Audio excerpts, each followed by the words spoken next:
UN agency की एक secret report ने इजराइल में खलबली मचा दी है। ईरान कभी भी दुनिया में तहलका मचा सकता है। जानेंगे आखिर ऐसा क्यों कहा जा रहा है। वहीं दूसरी तरफ चाइना ने अब भारत को क्या ज्ञान दिया है। जियोपॉलिटिक्स में बहुत कुछ चल रहा है। हमेशा की तरह जानने को मिलेगा बहुत कुछ। आइए जानते हैं इन खबरों को विस्तार से। यूएन एजेंसी की सीक्रेट रिपोर्ट आई है और इस रिपोर्ट ने एक हड़कंप सा मचा दिया है, क्योंकि ये रिपोर्ट कह रही है कि तीसरा विश्व युद्ध कभी भी शुरू हो जाएगा। ईरान परमाणु बम बनाने के काफी करीब पहुंच चुका है। वो अब परमाणु हथियार हासिल करने से सिर्फ एक कदम ही दूर है। यूएन की परमाणु निगरानी संस्था की एक गोपनीय रिपोर्ट में खुलासा किया गया कि ईरान ने समृद्ध यूरेनियम के अपने भंडार को हथियार ग्रेड सीमा के करीब तक बढ़ा लिया है, जिसका मतलब है वो पश्चिमी देशों के प्रतिबंधों के बावजूद परमाणु हथियार का बहुत जल्द निर्माण कर सकता है। यूनाइटेड नेशंस की निगरानी संस्था की रिपोर्ट तब आई है जब ईरान और अंतर्राष्ट्रीय परमाणु ऊर्जा एजेंसी के बीच 2015 में सस्पेंड किए गए सौदे को फिर से शुरू करने पर बातचीत की गई। ईरानी राष्ट्रपति इब्राहिम राइसी की इस महीने हेलीकॉप्टर हादसे में मृत्यु के बाद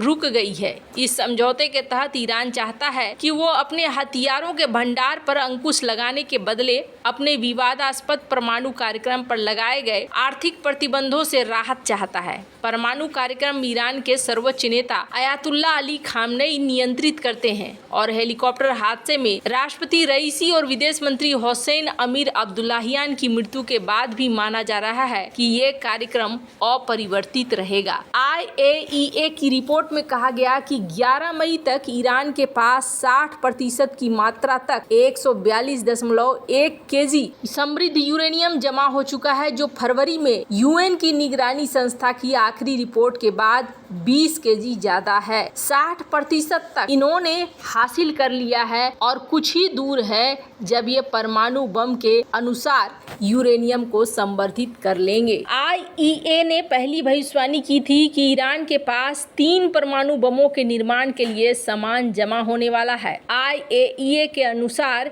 एक परमाणु हथियार बनाने के लिए 60% तक संवर्धित लगभग 42 केजी यूरेनियम की जरूरत होती है और बम बनाने के लिए इसे 90% तक संवर्धित किया जाता है। ईरान का समृद्ध यूरेनियम का कुल भंडार है 6201 केजी का, जो IAEA की पिछली रिपोर्ट के बाद से 675.8 केजी ज्यादा है। 2015 के सौदे में निर्धारित सीमा से काफी अधिक है। ये रिपोर्ट मध्य पूर्व में चल रहे इजराइल हमास युद्ध को लेकर बढ़े तनाव की पृष्ठभूमि में आई है, क्योंकि इजराइल और ईरान ने पिछले महीने पहली बार एक दूसरे के क्षेत्र पर सीधे हमले किए थे, जिससे दुनिया भर में तनाव बढ़ गया है। लेकिन यूनाइटेड नेशंस की रिपोर्ट ने इजराइल को परेशान कर दिया है। IAEA प्रमुख राफेल ग्रॉसी, जिन्होंने सहयोग और IAEA सर्विलांस में सुधार लाने के मकसद से ईरानी अधिकारियों के साथ बातचीत के लिए इस महीने ईरान की यात्रा की थी, उन्होंने पहले चेतावनी दी थी कि अगर तेहरान ऐसा करना चाहता है तो कई परमाणु बम बनाने के लिए उसके पास हथियार ग्रेड स्तर तक पर्याप्त यूरेनियम समृद्ध है। पूर्व अमेरिकी राष्ट्रपति डोनाल्ड ट्रंप के 2018 में समझौते से एक तरफा हट जाने के बाद से ईरान ने 2015 के परमाणु समझौते को तोड़ दिया था।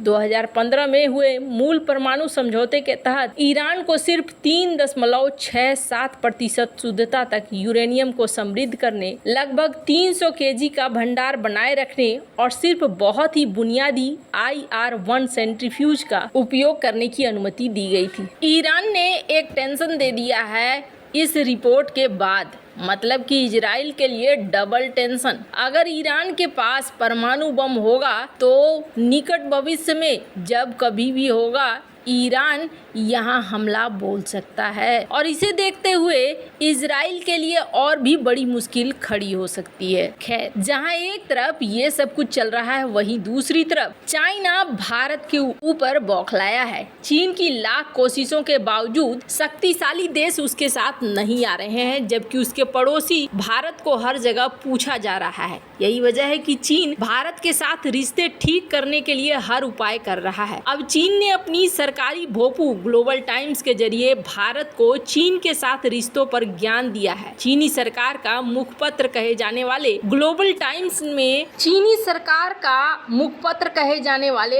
टाइम्स ने एक लेख लिखकर भारत और चीन के ऐतिहासिक संबंधों का जमकर गुणगान किया है। साथ ही इसमें मोदी सरकार के पिछले एक दशक के कार्यकाल के दौरान चीन के सामने तनकर खड़े होने की तिलमिलाहट भी नजर आई। इसमें कहा गया कि मोदी सरकार के कार्यकाल में हिंदू राष्ट्रवादी प्रवृत्ति के उभार ने चीन के साथ संबंधों को खराब किया है। लेख में भारतीय विद्वानों से चीन के प्रति मोदी सरकार की नीति की आलोचना करने की अपील की गई। लेख में दोनों देशों के ऐतिहासिक संबंधों का जिक्र करते हुए कहा गया कि पीपल्स रिपब्लिक ऑफ चाइना के स्थापना के तुरंत बाद भारत के साथ राजनयिक संबंध स्थापित हो गए थे, जो 1954 तक चरम पर पहुंचे थे। हालांकि उसके बाद दोनों देशों के बीच सांस्कृतिक आदान प्रदान में उतार चढ़ाव आया और पिछले कुछ वर्षों में ये गंभीर रूप से बाधित हुआ है। इसमें कहा गया कि चीन और भारत के बीच संबंधों में ये खराब स्थिति भारत के घरेलू राजनीति में बदलाव, हिंदू राष्ट्रवाद के उदय और भारत के सामाजिक परिवेश में दक्षिणपंथी प्रवृत्ति की अधिकता के कारण आई है। इसके अलावा इस पर अंतर्राष्ट्रीय रणनीतिक परिदृश्य में बदलाव का भी असर पड़ा है। चीनी अखबार ने भारत के विश्व गुरु के रूप में स्थापित होने को लेकर भी अपनी तिलपिलाहट जाहिर करी। चीनी प्रोपेगेंडा लेख में कहा गया कि सांस्कृतिक रूप से मोदी सरकार खुद को विश्व गुरु के रूप में देखती है, लेकिन इस तरह के आदान प्रदान दो तरफा होने चाहिए। भारतीय हमेशा ये क्यों सोचते हैं कि भारत शिक्षक है और चीन छात्र है। इसके साथ ही लेख में चीन की तारीफ करते हुए कहा गया कि वो दूसरी सभ्यताओं से सीखने में विनम्र और अच्छा है। इसमें भारत के बारे में दुष्प्रचार करते हुए कहा कि वहाँ वास्तविक ऐतिहासिक शोध और गंभीर अभिलेखों की परंपरा का अभाव रहा है। इसमें कहा गया कि चीन और भारत के बीच भविष्य में सांस्कृतिक आदान प्रदान के लिए चीनी पक्ष को केवल आदान प्रदान में शामिल नहीं होना चाहिए, बल्कि चीन के बारे में भारत की धारणा को बदलने का लक्ष्य रखना चाहिए। चीनी विद्वानों को भारत के विभिन्न पहलुओं पर शोध करने और भारत के विचारों और प्रथाओं को आलोचना और विरोध करने के लिए कहा गया। इसके साथ ही लेख में भारतीय विद्वानों से अपील किया गया कि वो मोदी सरकार की संकीर्ण और अदूरदर्शी नीतियों की आलोचना करें। कमाल की बात ये है कि ये सब कुछ ग्लोबल टाइम कह रहा है और एक तरफ भारत के साथ अच्छे रिश्ते की भी बात कर रहा है। अब ये आखिरकार अब भारत ने कई ऐसी चीजें की है जिसके बाद चाइना खुद ही परेशान है। जैसे कि भारतीय विदेश मंत्री एस जयशंकर ये कहते हैं कि अगर चाइना के साथ कोई कंपनी व्यापार कर रही है तो थोड़ा सोच समझ कर करे। चाइना